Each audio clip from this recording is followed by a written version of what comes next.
Trump విజయం ఖాయమంటున్నటువంటి అమెరికాలో పరిస్థితుల్ని శరవేగంగా మార్చే ప్రయత్నం అయితే జరుగుతోంది. బైడెన్ని ఒప్పించే ప్రయత్నం జరుగుతోంది. బైడెన్ని పోటీ నుంచి తప్పించే ప్రయత్నం జరుగుతోంది.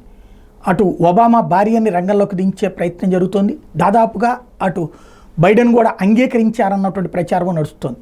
మరొక వైపున బైడెన్ మొన్న ఎందుకు ఫెయిల్ అయ్యారు, ట్రంప్తో మాటల సందర్భంగా కాస్త మత్తుగా, నిద్ర మత్తుగా డల్ అయిపోయి ఉన్నారు. అదేంటంటే చాలా దేశాలు తిరిగి వచ్చాను, టైం స్కేల్స్లో అంటే టైమింగ్స్ ప్రకారం కూడా మార్పులు ఉంటాయి కదా, దాని ఇంపాక్ట్ నాకు దీని మీద పడింది, అందువలన కాస్త మత్తుగా ఉంది, ఈ దఫా నేను దున్నేస్తానని చెప్పుకుంటూ వస్తున్నారు. ఇంకొక వైపుని చూస్తే ట్రంప్ని ఏదో ఒక విధంగా అబాస్ పాలు చేసేటటువంటి చర్యలకి రంగంలో దిగుతున్నారు. ఎందుకంటే అమెరికాలో ఉన్నటువంటి బిజినెస్ అంతా కూడా ఆయుధ వ్యాపారులే అక్కడ అమెరికా రాజకీయాన్ని శాసిస్తుంటారు.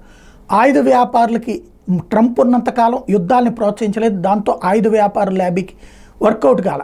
బైడెన్ వచ్చాక ఇప్పుడు ఇజ్రాయెల్ వార్ కావచ్చు, అటు ఉక్రెయిన్ వార్ కావచ్చు, వీటి వలన లక్షల కోట్ల రూపాయల డబ్బులు సంపాదించుకుంటున్నారు. మళ్ళీ ట్రంప్ వచ్చి యుద్ధాలు ఆపుతానంటున్నాడు. కాబట్టి ట్రంప్ను ఎలాగైనా సరే గద్దెనెక్కనివ్వకుండా చూసేందుకోసం అవసరమైతే ఒబామా భార్యతో పోటీ చేయించడానికి లేకపోతే కమలా హ్యారిస్నైనా ముందు పెట్టడానికి సిద్ధం పడుతున్నారు. ఏం జరుగుతుందో చూడాలి.